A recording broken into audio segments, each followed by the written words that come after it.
Hello, my name is Bhawana Paudel, and over the summer I worked on the project of revisiting the chronological consensus of amino acids in protein evolution under the mentorship of Dr. Celia Blanco, Dr.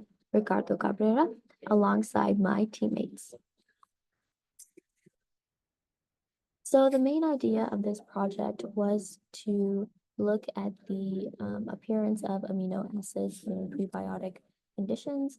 And this is related to astrobiology because it provides insights into the origins of life, not only here on Earth, but also what kind of conditions and complex systems may be needed in order to eventually give rise to life on other planets, as well as provide more information and insight into protein evolution. So in order to conduct this project and address this main idea, each team member selected a specific topic related to these ideas, and we conducted scientific literature reviews. Since there have been many scientific advancements in molecular biology, prebiotic chemistry, etc., in order to try and update the chronology of amino acid appearance. So my individual project focus was gathering data and information from prebiotic chemistry experiments. So as I reviewed studies, I found three common types of experiments. The first experiment was a Miller experiment, and these experiments use an electric discharge as an energy source, aimed at neutral to mildly reducing atmospheres consisting of water, carbon dioxide, methane, ammonia, nitrogen. The second type of experiment that I looked at was hydrocyanide polymerization.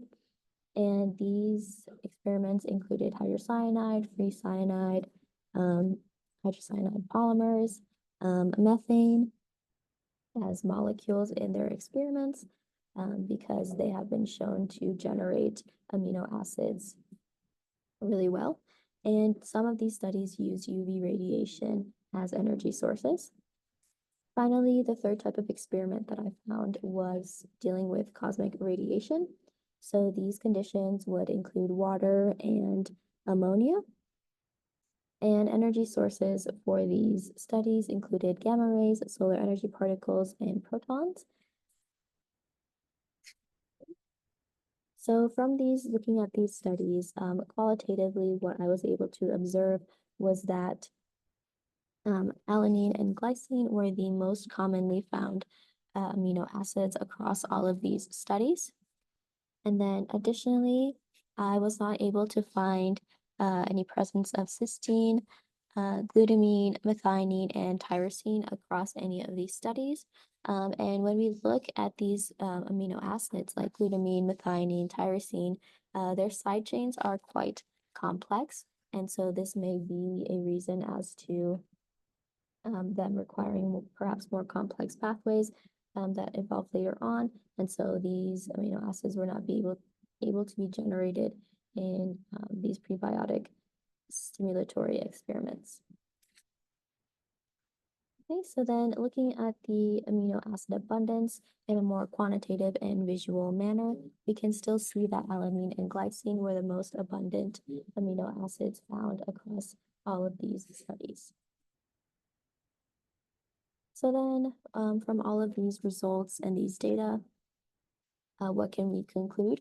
Well, we can see that there are various methods and pathways that can generate amino acids and other organic compounds, which is pretty relevant for the search for life on other planets, and also can provide a window into how many different ways life could have evolved here on Earth. And then my sub-project of looking at prebiotic chemistry experiments was just one piece of a larger puzzle for our group project.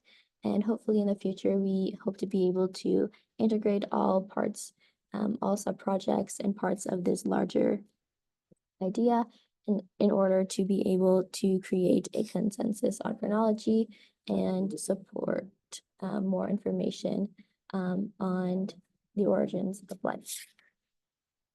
that was my presentation. Thank you for watching.